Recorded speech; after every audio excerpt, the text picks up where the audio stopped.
부족한 것, 빅테크들이 줄 서는 곳, 그것의 가격은 이 장이 끝날 때까지 계속 간다. 지금 시대에 우리가 생각했을 때 제일 늦게 올라갈 자산은 뭐냐라고 생각해 보면 저는 생각합니다. 네. 요즘 대표님 정말 질문을 많이 받으실 것 같아요. 이게 트럼프가 집권한다고 해서 우리 주식이 이렇게까지 될 일이냐, 뭐 이런 질문 많이 받으실 것 같은데 어떻습니까? 네, 뭐 많이 안 좋은 상황이어가지고 뭐 저도 이제 한국 주식 시장에 대해서 이야기할 때 안 좋은데 이제 어느 정도 안 좋다고 얘기해야 되나 이게 이제 좀 고민이 될 정도로 예. 좀 안 좋은 상황인 건 사실인 것 같고요. 그리고 이제 트럼프 정부가 들어선 이후에 여러 가지 상상을 하게 되잖아요. 네. 그래서 이제 어떤 일이 벌어질지를 상상을 해보면 우리나라가 가지고 있는 포지션이 결코 유리하지 않다. 이런 부분에 대한 이해는 많은 분들이 하고 계실 것 같아요. 이제 예. 그래도 해도 너무한다. 이런 생각들은 이제 다들 하고 계실 것 같긴 한데, 국내 주식시장이 이제 주도해서 올라가는 그런 시장을 기대하기는 좀 쉽지 않다라고 저도 생각을 하고 있고요. 자, 그러면은 지금 시대의 핵심 자산은 무엇인지를 생각을 해봐야 되는데, 핵심 자산은 결국은 수요는 계속 늘어나는데 공급이 제한적인 거예요. 네. 통화량이 늘어나도 생필품 가격이 올라가지 않았던 이유는 통화량이 늘어나도 가격이 올라가니까 나도 저거 만들고 싶다 해서 만들 수 있는 물건이면 안 올라가는 거예요. 공급이 네. 늘어나니까. 우리 강남의 집값이 막 올라가요. 왜 올라가나요? 공급은 제한적이니까. 몇이 없으니까. 그냥 네. 뭐 단순히 생각해보면 그런 거라는 거죠. 그래서 수요가 늘어나는데 공급이 제한적이다. 그럼 올라간다. 이런 거잖아요. 그럼 지금 현재 핵심 자산이 뭐냐? 그러면 저는 비트코인이라고 생각하는 거죠. 제가 사실은 어제 이제 제가 아는 지인 저한테 비트코인을 처음 사게 해주셨던 분하고 인터뷰를 하면서 그때 생각을 갑자기 해보니까 그때가 이제 1,000만 원이었는데 이제 지금 얼마죠? 1억 3천 정도까지 올랐잖아요. 근데 이제 그 동안에 사실 처음에 샀을 때도 있었지만 지금까지 비트코인의 개수를 줄인 적은 없는 것 같아요. 계속 늘리기만 하고 네. 늘렸던 것 같은데 그 동안에 제 생각은 딱 하나였어요. 통화량이 늘어난다.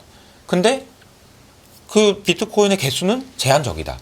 비트코인 개수는 2,100만 개인데 80억 인구 치면은 한 개 이상 들고 있는 사람은 0.1%밖에 안 된다. 그러면 올라가지 않을까? 뭐 이런 생각으로 그냥 들고 있었던 거고 네. 앞으로도 계속 들고 있을 생각이거든요. 근데 비트코인의 가격이 최근에 많이 올라서 뭐 제가 말씀드리는 게 아니고 저를 아시는 분들은 비트코인 얘기를 뭐 계속 주구장창 했다는 걸 알고 계실 거라서 그러면은 스테이블 코인이 커지는 것은 미국의 국익에 도움이 될까요? 라고 생각해 보면요. 이렇게 보시면 돼요.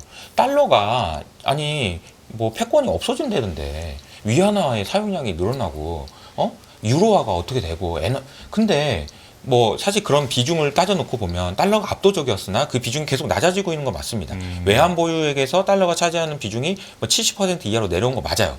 근데 크립토 월드에서는요 거의 100% 달러입니다. 거의 100%요.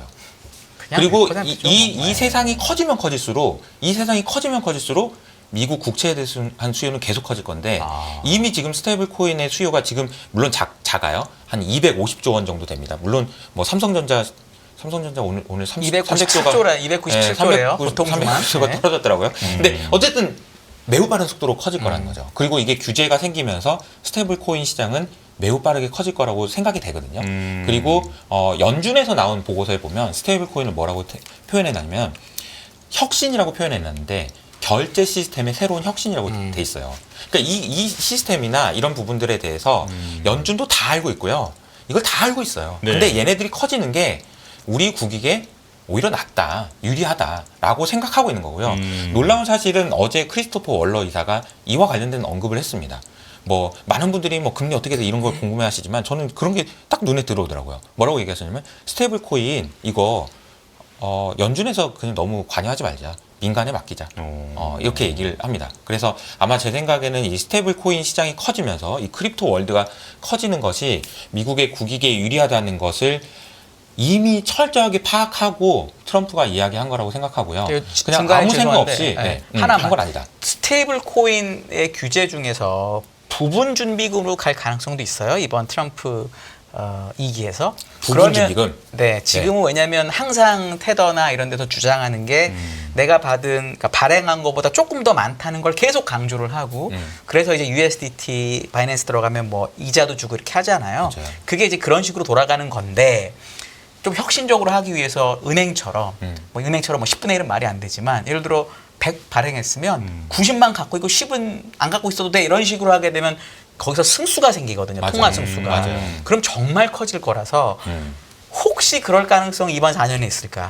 이게 너무 궁금하더라고요. 어떻게 보세요? 근데 그럴 수도 있는데 아직은 제 생각에는 좀 더 커져야 될 것 같아요. 그건 좀 오바다? 240, 250 그건 좀 정도니까 오바다? 이게 뭐 10배 이상은 커져야 되지 않을까요? 뭐 항상 아니 한참 지금 커질 것 같고요. 작으니까 오히려 그런 걸 줘서 더 크게 하고 더 크게 하고 USDT 두 개밖에 없는데 근데 그냥 이거는 저의 그냥 생각인데 테더 회사가 1등을 하고 있는 게 아주 꼴보기가 싫을 것 같고요. USDC가 이득인가요? USDC가 있잖아요. DC가 있죠. USDT라는 서클에서 만든 회사가 발행한 스테이블 코인은 참고로 서클이라는 회사는 골드만삭스나 네. 아니면 블랙락도 있고. 블랙락도 들어가 있어요. 네. 그러니까 이게 지금 그냥 하는 얘기가 아니고 미국에서도 굉장히 관심 있게 보는 분야라는 네. 거예요. 그래서 아까 서두에 말씀드렸던 질문이 여기서부터 시작했는데 비트코인 없어지면 어떡하나요? 그러니까요. 아니면 미국의 국익에 유리합니다. 그 세상이 커지는 게. 예, 저는 그렇게 생각하고 있고 그러니까 비트코인 ETF도 승인해 준 거라고 저는 생각하고 있고요.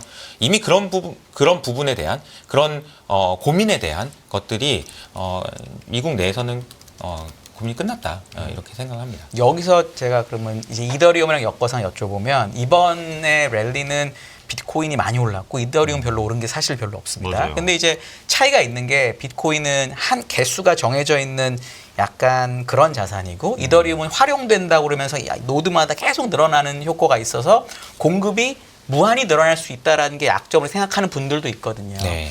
근데 어쨌든 코인 월드에서는 ETF가 아직 살아있는 게 이더리움까지니까 맞아요. 얘도 코인의 핵심 자산으로 볼 수가 있는데 비트코인이 오른 것에 비해서 더 올랐다는 생각을 갖는 분들이 나는 활용도가 높다고 알려진 체인이 더 잘 돼 있는 ERC가 있는 이더리움을 사는 건 어떨까라고 얘기하면 뭐라고 답해 주세요?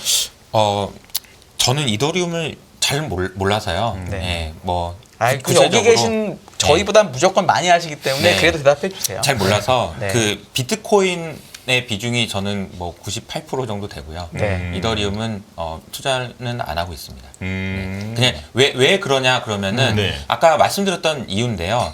제가 핵심 자산이라고 얘기할 때 그냥 단순하게 보면 공급이 제한적인 게 매우 중요하다라는 것이고 그 부분에서 비트코인이 이더리움보다 훨씬 더 우위에 있기 때문에 그렇게 생각하는 거고요. 이더리움도 물론 지금 ETF도 있고 돈이 들어오면 좋을 수 있는데 제가 생각하는 그런 투자 판단이나 그냥 기준으로는 그냥 비트코인이 훨씬 더 우월한 자산이다라고 생각하기 때문에 예. 조금 이더리움도 조금 뭐 이거는 괜찮은데 메인은 비트코인이 돼야 된다라고 생각하고 있어요. 네. 그리고 이제 트럼프 2.0 시대에 이제 트럼프가 당선이 될 것 같다라는 얘기가 나왔을 때 우리나라 시장이 왜 이렇게 안 좋은가, 뭘 걱정하는 건가에 대해서 이렇게 관세라는 부분에 대해서 생각을 좀 해봤는데 결국에는 관세를 하긴 할 거다. 근데 순서가 있다. 어떤 거 먼저 할 것 같냐라고 생각해 보면 빅베스부터 먼저 하겠죠. 트럼프 입장에서는 빅베스를 먼저 할 겁니다. 그러니까 부채 문제를 가장 많이 언급하지 않을까. 예, 지금부터 이제 트럼프는 이제 뭐 여러 가지 이제 할 일이 바쁘시겠죠. 뭐 인선도 해야 되고, 뭐 국방부 장관 뽑고, 뭐 재무부 장관 누가 되는지도 이제 너무 궁금하고, 뭐 이런 거잖아요. 옐런 누나가 이제 잘 하셨는데 이제 집에 가셔야 되고, 옐런이랑 이제 뭐 트럼프랑 동갑이더라고요. 아무튼. 그래요? 아마 파월도 집에 갈 가능성이 높다고 네. 보죠. 네. 파월도 뭐 어떻게 해야 되는지 네. 어제는 뭐 닉티너스 기자가 울먹이듯이 뭐 우리 형 건들지 마 이런 파월 건들지 마 이런 뉴욕 식으로 타임스라 그래요. 그런가요? 월스트리트저널이나 어쩌네 네, 그래요. 그렇게 써놨던데 원래, 어쨌든 뭐 네. 지금 뭐 여러 가지 일들이 있지만 그 중에서 이제 트럼프 입장에서 취임 이제 1월달에 나 이제 대통령이다라고 하기 전까지 가장 많이 이렇게 부각시키고 문제 삼을 거는 저는 부채 문제라고 생각하고요. 대표님 그걸- 이게 궁금한 게 그래서 보통 저희는 이제 증권업에 있다 보니까 이 금융업에 있다 보니까 이 경제 문제를 뭔가를 열심히 할 거라고 생각하는데 사실 냉정하게 말해서 트럼프가 당선되자마자 당선 연설에서 유일하게 언급한 공약은 불법 이민자 문제였고요. 맞아요. 나머지는 하나도 언급을 안 했고 가장 먼저 인선한 사람도 국경과 관련된 사람을 인선하고 국경차를 그런 네. 순서대로 임명을 해도 아직 금융과 관련된 사람은 임명된 사람이 아무도 없어요. 네. 국경하고 그다음에 DOG 헤드로 이제 머스커 이런 순서잖아요. 그러면은 이번이 재선이고 그리고 모든 분들이 되게 깜빡하시는 2016년에도 레드스윕이었습니다. 근데 그때도 별로 한 건 없잖아요. 그럼 중간 선거까지는 트럼프 힘이 셀 건데 중간 선거 지나면 이제 갈 사람이잖아요. 그럼 결국 앞에 2년 동안 자기 하고 싶은 일을 전부 다 해야 되는데 이민자 문제, PC, 그러니까 낙태 문제 이런 것들을 먼저 건드리기로 했는데 지금 조진영 아나운서가 얘기한 경제 문제가 먼저 나올 거냐 하더라도 그럼 나중에 가게 되면 힘 빠지니까 못할 수 이렇게 생각하면서 지금의 트럼프 트레이드가 과하다는 의견도 있거든요. 맞아요, 맞아요. 그건 네. 어떻게 보세요? 그 뭐 충분히 의미 있다라고 생각하는데 뭐 사실 이제 뭐 트럼프가 모든 일을 다 해야 되는 건 아니고 어차피 밑에 있는 그럼 사람들이 하는 자기가 거기 중요하게 때문에. 생각하는 걸 하겠죠. 예, 뭐 요거 하고 뭐 이렇게 보고 잘하고 있냐 그렇죠. 이거잖아요. 네. 예, 이거 이민자 이거 하기 때문에 뭐 저 관세 못해 이런 건 아닌 근데 거라고 관세 이제 생각하는데. 세금이라 예, 이제 예. 하원에 얘기를 해야 되니까 그쵸. 대통령의 그립감이 셀 때 할 수밖에 없는 건 맞거든요. 맞아요. 네. 그래서 제가 말씀드리고 싶은 거는 이제 부채의 문제를 이제 건드린다라는 얘기는 무슨 의미가 있을까 생각해 보면 부채 한도가 많은 분들이 오해하시는 게 부채 한도를 지난번에 작년 6월달에 올렸다고 생각을 하시거든요. 안 올렸습니다. 네, 3월인데. 내년 1월달까지는 1월. 얘기하지 말자고만 했어요. 그냥 유예하자. 네. 부채 한도를 유예하자. 그래서 31.4조 달러인 부채 한도가 그대로 있고요. 지금 현재 미국의 부채는 36조 달러입니다. 네. 그러니까 이미 지금 이제 거의 뭐 5조 달러 가까이 넘쳐난 상황이고 네. 어제 이제 그 일론 머스크를 도지 거기로 임명한 이유도 재무효율부, 예. 효율화시키겠다는 거잖아요. 지출 2조 달러 줄인대잖아요. 네. 줄일 수 있을지 없을지 모르겠지만 일론 머스크 그때 X 가서 한 거 보면 와 이거 또 할 수도 있을 것 같기도 하고 그럼요. 막 그런 두려움이 있잖아요. 그래서 이제 이러면서 이제 트럼프는 이렇게 얘기하겠죠. 이거 다 옐런이 한 거다. 이거 다 바이든이 한 거다. 이거 봐라. 부채가 이렇게 해서 되겠니? 나라가 이게 이 모양 이 꼴이니 되겠니? 라고 얘기하면서 그 문제를 건드릴 가능성이 크다. 그걸 굉장히 많이 부각시키고 이게 문제가 있다. 그래서 공무원도 좀 잘라야 되고 네. 쓸데없이 돈 나가는 거 줄여야 되고 그런 식으로 이제 이야기할 가능성이 크다. 이게 이제 먼저라고 생각하고 근데 그 과정에서 증시가 잘 버텨주면 좋은데 논란이 좀 있을 수 있을 것 같다는 생각이 좀 듭니다. 그래서 저는 뭐 연말 연초에 좀 미국 주식도 지금 굉장히 좋은 상황이긴 하지만 네. 좀 싸게 살 수 있는 기회는 분명히 있을 것 같다. 이런 논란이 있으면서 그러니까 실제로 이제 트럼프도 그런 얘기 했었잖아요. 아니 일론 머스크도 그런 얘기 했었는데 트럼프가 당선되면 주가 한번 빠지는데 일시적일 거야 이렇게 힌트도 줬잖아요. 그런 일들이 일어날 수 있다라는 생각이고요. 관세 문제는 트럼프 입장에서 굉장히 중요하기 때문에 잘해야 되고요. 잘하기 위해서는 앞서 말씀드린 대로 빨리 해야 되는 것도 맞지만 어느 정도의 충격 완화 장치는 마련해 놔야 되지 않나. 그러니까 미국의 기업도 다치는 거거든요. 자기 발등을 네. 찍는 거니까. 그렇기 때문에 어느 정도의 장치는 마련해 놔야 된다. 그 장치라는 게 뭐냐 그러면은 뭐 세금을 깎아준다든지 아니면 그런 그 혜택도 준비하면서 이걸 그때 풀지 않겠냐 이런 생각이고 굉장히 강한 협상 카드잖아요. 중국에 가서 60할래 100할래 뭐 이러면서 이제 협상을 할 거잖아요. 그러니까 당장 시행한다기보다는 그 문제를 계속 이슈화는 시키되 시행하는 관점은 좀 뒤로 가지 않겠냐라는 생각인데 그럼 이제 여기서 우리가 고민해야 되는 거는 관세가 시행이 안 된다고 해서 그럼 좋다고 그냥 막 주가가 오를 거냐? 계속 한다는데 네. 한다는 말은 계속 있는데 네. 이게 이제 좀 고민이 되는 거죠. 예, 그게 좀 안타까운 사실인 것 같습니다.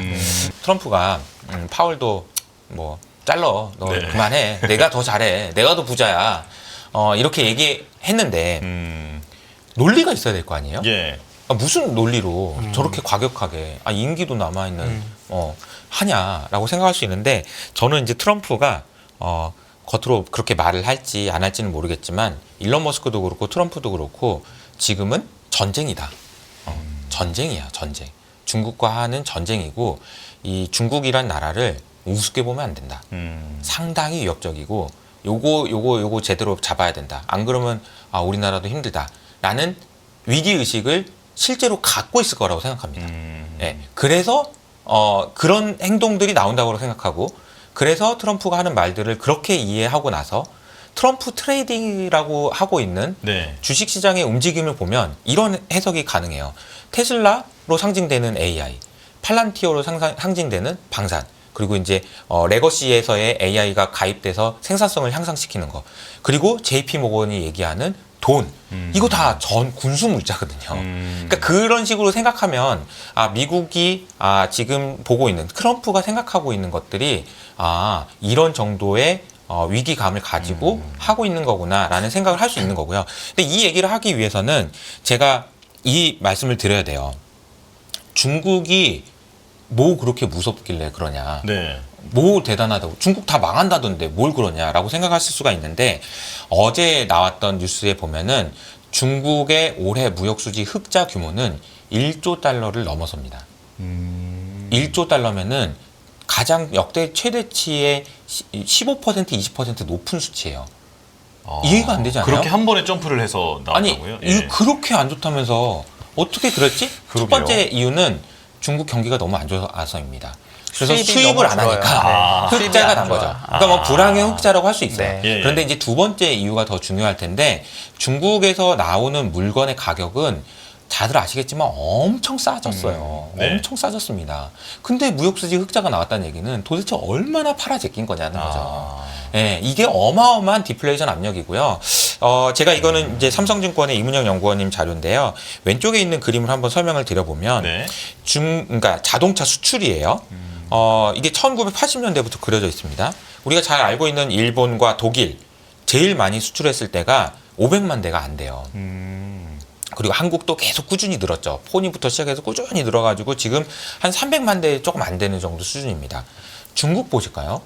중국 보시면 2020년까지 거의 수출이 없는데요. 올해 아마도 650만 대가 될 것 같습니다. 650만 대를 수출할 것 같아요. 이게 지금 다 전기차 판 건가요?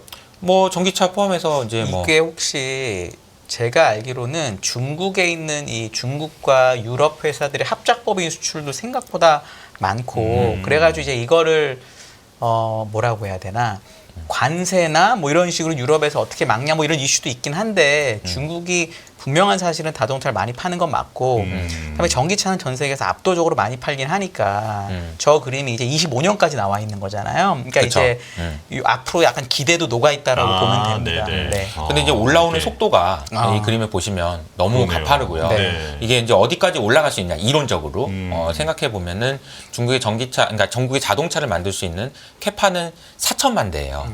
예. 근데 지금 내수에서 소비되는 물량이 2,500만 대입니다. 그러니까 지금 물론 가동이 안 돼서 한 600만 대 정도가 삐져 나오는 거예요. 네. 그러나 만약에 가동이 된다, 라고 하면 이 숫자가 이제 1,500만 대까지 이론상으로 물론 그렇지는 않겠지만 갈 수 있다는 거예요. 그러니까 이게 뭘 의미하냐면, 저는 올 초에 시진핑이 뭐 전인대에서 하고 이런 얘기를 보면서 좀 의아했던 게, 아니 쟤네들은 뭘 또 다시 제조업을 부흥시켜, 이런 생각을 했는데요. 가만히 보면 중국이 지금 지향하는 것은 패권이 과거에 넘어가는 과정에서 보니까 제조업을 잡으면 넘어오는구나 라고 생각하는 것 같아요.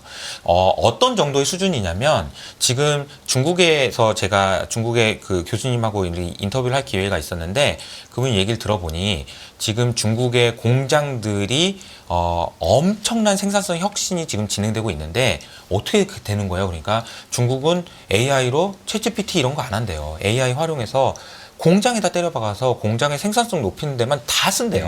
그러니까 효율화만 시키는 거예요. 그러니까 돈 되는 것만 막 하는 거고. 네. 그러다 보니까 지금 중국에서 지금 뭐 CATL의 예를 들어보면은 뭐 8억 대 중에 한 대가 분량이 나올까 말까 정도의 수율을 잡았다는 얘기도 나오고, 지금 중국의 상황이 굉장히 압도적이고요. 그래서 제가 얼마 전에 현대차의 임원분들이 중국에 다녀와서 너무너무 놀래서 깜짝 놀랐다는 얘기를 들은 적도 있어요. 그러니까 네. 이제 중국의 제조 경쟁력이라는 것은 저는 이렇게 생각합니다. 시진핑이 딱 이렇게 얘기한 거라고 봐요. 야, 우리나라 공장을 왜 문을 닫냐? 우리나라에서 안 팔린다고 우리나라 공장 문 닫을 게 뭐 있어? 한국 공장 문 닫게 해야지. 독일 공장 문 닫게 하고. 실제로 독일 자동차 문 닫았죠. 일본 문 닫게 해야지. 우리 계속 돌려. 근데 지금 장사가 안 돼가지고 계속 적자입니다. 보조금 줄게. 우리 보조금 얼마 주실 건데요? 내가 얼마 주든지 다른 애는 몰라. 얼마 필요해? 다 줄게. 이런 분위기로 나가고 있다는 거죠. 근데 그러면 어떤 결과가 나올까 상상을 한번 해보면 네.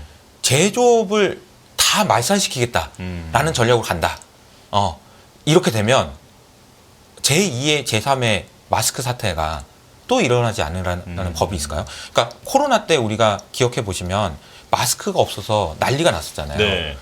근데 제2의 마스크가 얼마든지 생필품, 그러니까 우리가 먹고 사는 문제와 관련된 제조업에는 이 문제가 언제든지 발생할 수 있다. 그래서 사실 보면은 중국의 제조 단가가 이렇게까지 낮아지는 거, 자기 사실 어떻게 보면 어마어마한 디플레를 만들면서 지금 내려가고 네. 있는 건데 그 와중에 중국의 제조업 경쟁력이 굉장히 강화돼 있다. 근데 이대로 가다 보면 지금 패권이 물론 당연히 금융도 있고 군사력도 있고 훨씬 더 크죠. 그러나 지금 미국 입장에서도 이런 부분에 대한 두려움을 갖고 있는 거다. 그렇지 않으면 왜 엔비디아 칩을 그렇게까지 안 주려고 하겠으며 왜 그렇게까지 관세를 때린다고 하겠냐라고 생각해 보면 그러니까 우리가 생각해 보면은 트럼프 왜 저렇게까지 해?라고 하면 이해가 안 되는데요. 중국이 그 정도야? 라고 하면 이해가 조금 되지 않나. 그래서 제가 이제 국내에 있는 많은 제조업 회사들의 임원분들하고 이렇게 만날 기회가 있는데 그때마다 물어보면 중국에 대해서 정말 너무너무 무서워하세요. 네, 중국의 그 제조 경쟁력과 원가나 이런 부분에 대해서 너무너무 무서워하신다. 그래서 오른쪽에 있는 그림만 보시면 네. 많은 분들이 중국은 이제는 공장 아니래. 이렇게 얘기하시지만 그러니까요. 아닙니다. 예, 중국은 여전히 전 세계의 유일한 공장이고요.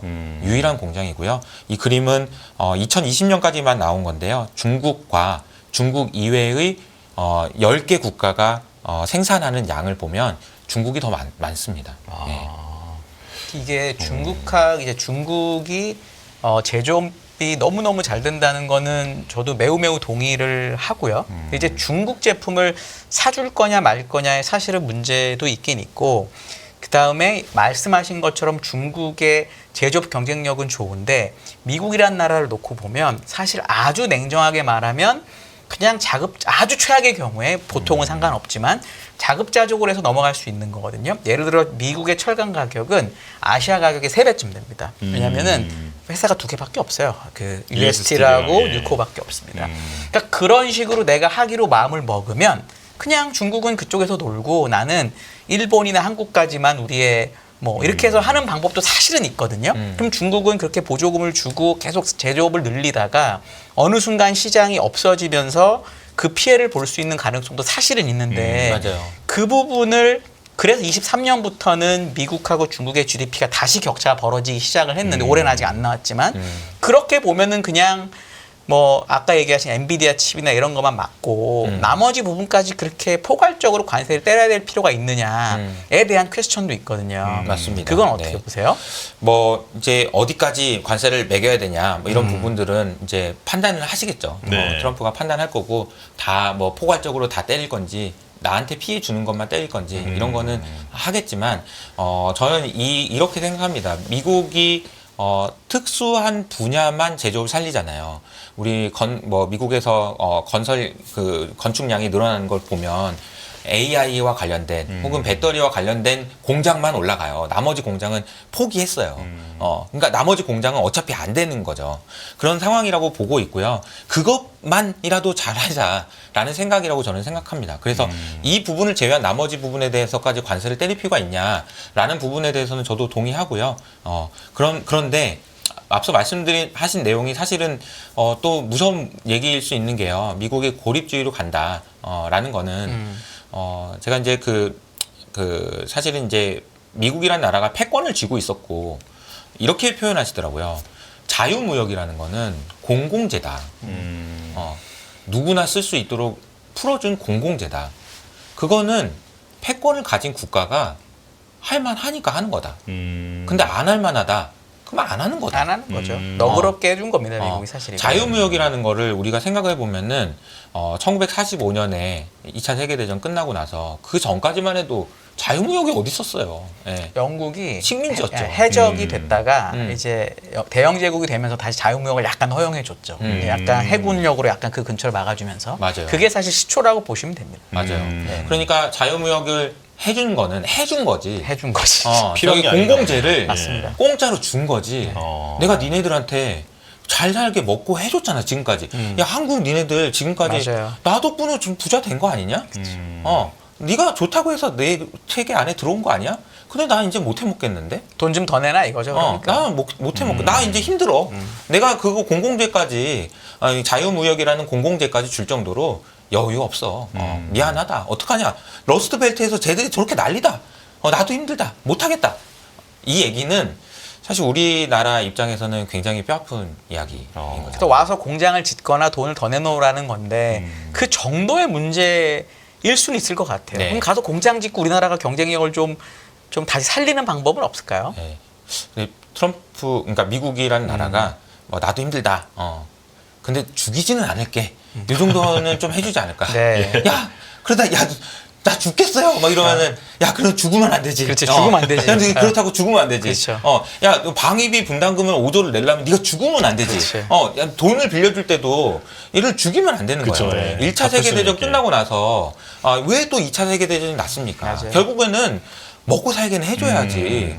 돈을 갚는 거예요. 맞아요. 그러니까 2차 세계대전 끝나고는 먹고 살게 해줬잖아요. 마셜 플랜이죠, 마셜 플랜. 네. 그러니까 이제 사실 이제 그런 부분을 생각해 보면 죽이지는 않겠죠. 근데 방향은 저는- 그쪽으로 가는 것 같다. 네. 이게 궁금한 게 그렇다면 중국이 이제 저같이 약간 이제 이 경제끈이 짧은 사람이 보기에 과소평가를 하고 있었지만 지금 설명을 들어보면 막강한 지금 제조업 경쟁력을 갖고 있다라고 말씀해 주신 거 거기까지 이해가 됐어요. 그렇다면 트럼프가 이 중국 때리기를 하는 게 이게 정말 그 효과가 있을 것인지 그럼 네. 이제 중국이 그걸 견뎌내고 또 이겨낼 가능성에 대해서는 어떻게 보시나요? 네, 이제 정말 그 소위 그 팔씨름을 할 때 보면 막 이렇게 힘을 주면서 막 팽팽한 승부가 안 나고 이렇잖아요. 네. 한 군데가 이렇게 넘어가지 않잖아요.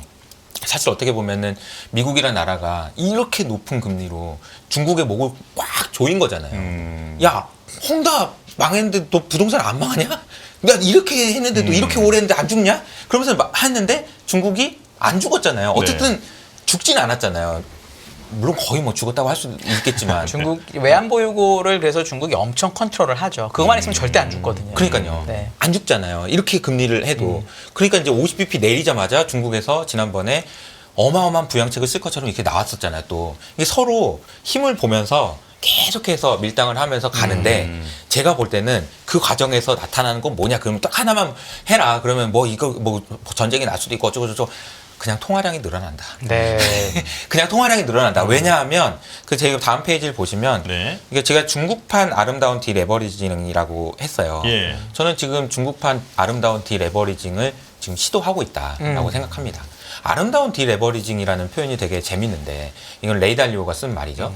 근데 디레버리징이라는 얘기는 정말 무시무시한 얘기거든요. 돈 내놓으라는 얘기예요. 돈 빌려준 다음에 돈 내놔, 야, 돈 내놔 이런 거거든요.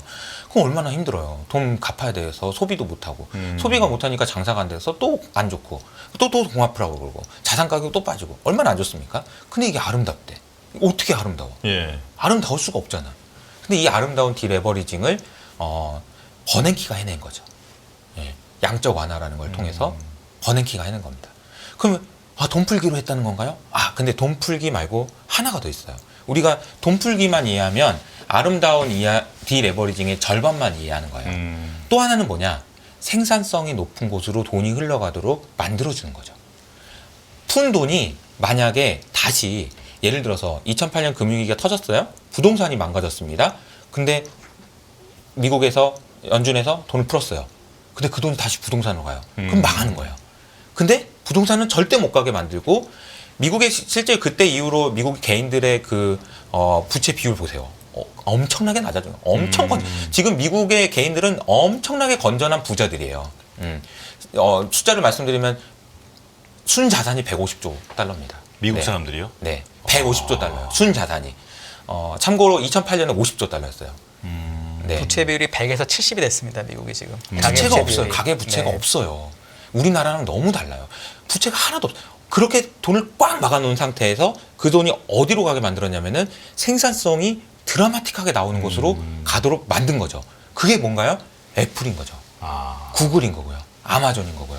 빅테크인 겁니다. 그때부터 커진 시총이 지금의 시총인 거예요.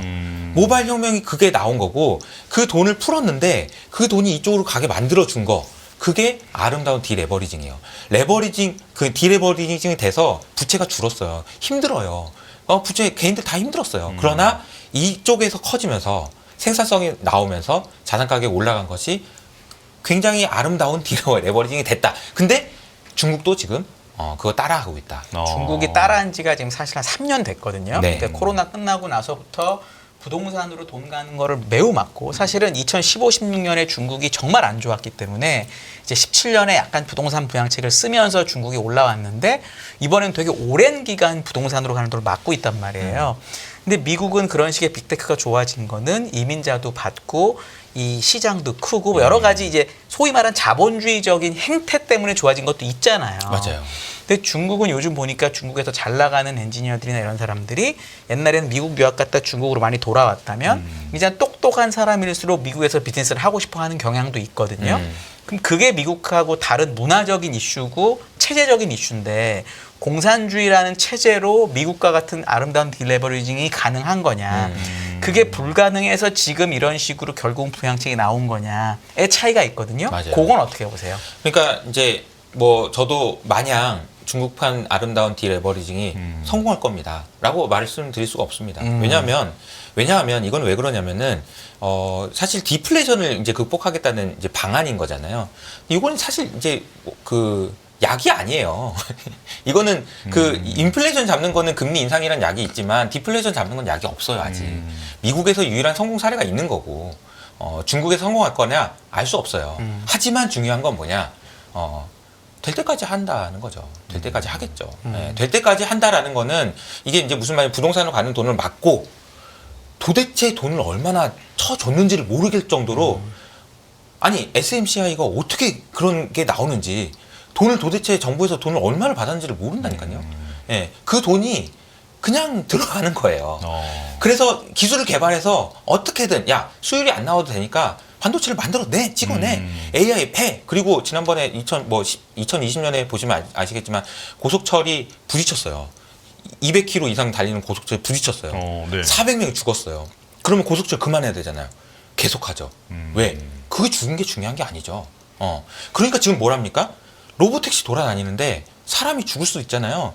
한두 명 죽는 게 중요한 거냐는 거죠. 지금 그 중국의 사고 방식에 대해서 물론 이제 미국식 사고 방식과 중국식 너무 달라서 이게 어떻게 될지 모르겠으나 중요한 건 뭐냐 우리의 투자 관점에서 계속할 거라는 거죠. 그러면은 중국 증시도 단기적 물론 중국 증시도 거북이 자산이라고 저는 너무 생각을 하는데 거북이 자산도 일시적으로 뛸 수가 있잖아요. 네. 그런 차원에서 지금 중국 증시는 어떤 것 같으세요? 저는 중국 주식은 좋은 것 같아요. 지금 이 상황에서 네. 거북이 자산 아닌가요? 중국 주식은 거북이 자산이 아니고 주식은? 중국 물가가 거북이 자산. 그러니까 예를 들어 그러니까 중국 증시는 제가 어. 좋게 보는 이유 딱 하나예요. 그러니까 중국의 그 개인들이 가지고 있는 예금을 몰아놓고 시가총액을 놓으면 역대 최저치입니다. 예금이 많이 들어서 그렇죠. 그거를 만약에 그러면 중국 증시를 어느 정도 자산이라고 생각하세요? 레벨로 봤을 때 근데 랭킹으로 보면 미국 자산하고 비율 따지자면 9대1 정도? 미국 9에 중국. 그래도 꽤 크네요. 왜냐하면 중국 주식이 미국의 14분의 1밖에 안 돼요. 그러니까 MSCI 기준으로. 그럼 그거보다는 그러니까 벤치마크보다는 중국 주식 더 있어도 좋다. 네네. 저는 뭐 중국 주식이 다른 주식들 시장보다는 좋다. 한국보다 낫다 중국이 지금 보시기에는. 네, 한국보다. 예를 들어 유럽, 네. 일본보다도 낫다 중국이. 그래서 저는 뭐 어떤 나라를 투자할 거냐고 주식으로 보면 미국하고 중국만 해도 된다고 된다. 굳이 뭐 다른 거 잡다한 거 다 필요 없다. 뭐 인도 조금 빠져서 최근에 네. 그래서 좀 빠졌으니까 좀 고민되는 정도. 그러면 이제 시간이 많지는 않은데 전 요거 한번 여쭤보고 싶습니다. 맨 처음에 서두에 그래서 이제 트럼프 2.0 시대에 우리 경제는 힘들 것이다. 네, 그러면 앞으로 전망에 대해서는 그냥 힘들 것이다라고만 끝나는 건지 아니면 언제쯤 반등이라든지 좀 출구가 보인다든지 어떤 모멘텀이 있는 건지 좀 네. 전망을 좀 들려주실까요? 모멘텀은 없죠 지금 그죠. 모멘텀은 없고 그래서 가격 메릿이 이제 가장 중요하다라고 생각하고 있고요. 그래서 지금 많이 안 되는 주식들을 가지고 계시기보다는 여전히 지금도 살아있는 애들이 있거든요. 우리나라 시장에서 보면 뭐 조선이라든지 방산이라든지 혹은 뭐 전력기기라든지 오늘 뭐 삼양식품도 실적이 잘 나왔다고 하는데 그러니까 이제 지금 잘 생각해 보시면 이렇게 환율이 올라가면 조금 더 올라갈 것 같은데 수출 경쟁력이 좀 생기는 거거든요. 그러면 이제 내년 1분기, 2분기 이렇게 될 때는 수출을 여전히 지금 잘 하고 있는 그런 기업들에서는 충분히 기회가 있다고 생각합니다. 그래서 한국 주식 같은 경우는 이렇게 선별적으로 대응하시는 게 맞다. 이렇게 생각하고요. 지수가 올라갈 수 있는 모멘텀은 지금은 아직 딱히 보이진 않는 것 같아요. 가격 메리트를 제외하면. 네. 예. 그래서 조금 선별적으로 투자하시는 게 좋을 것 같다. 이렇게 말씀드립니다. 지금 얘기하신 업종들은 사실 주가가 좋잖아요. 네. 근데 이제 주식이라는 게 우리나라가 되게 지금 상태가 안 좋고 근데 그 중에서 그나마 좋은 것들이 있는 건데 만약에 시장이 어떤 이유인지는 모르겠지만 올라갈 수도 있잖아요. 네. 이럴 때도 기존 주도주가 더 나을 것 같으세요?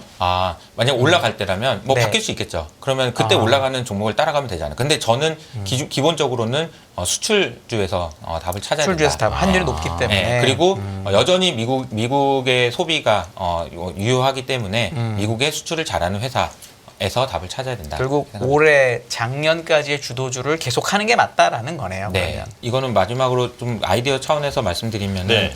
AI가 다음 스테이지는 결국은 서비스로 나올 거란 말이에요. 네. 그러니까 이제 모바일 혁명이 나온 이후로도 그 이후로 카카오톡이 나왔잖아요. 그러니까 여전히 로컬에서 서비스를 통해서 돈을 버는 기업들은 나올 수 있는 여지가 있어요. 그러니까 이제 그 부분은 아직 안 나온 거죠. 우리가 알 수가 없는 겁니다. 그러면 그거는 뭐 내년에도 나올 수 있고 내후년에도 나올 수 있으니까 그거는 기회를 보자 이렇게 말씀드리고 싶습니다. 알겠습니다. 자, 1시간 동안 아주 알차게 지금 세계 어떤 미국의 지금 트럼프 2.0이 시작되면서 어떤 식으로 지금 세계 경제가 흘러가는지에 대해서 좀 간략하게 좀 짚어주셨습니다. 확실히 이해가 좀 잘 됐고요. 예. 네. 감사드리겠습니다. 자, 여기서 인사드릴게요. 이호석 아카데미 대표님과 함께했습니다. 고맙습니다. 감사합니다. 감사합니다. 안녕하세요. 유승입니다. 더 많은 영상을 보고 싶으신 분들은 화면 오른쪽에 있는 구독 버튼을 눌러주시기 바랍니다. 그리고 영상을 보시면서 좋아요는 필수인 거 아시죠? 항상 인포맥스 라이브를 사랑해주셔서 감사합니다.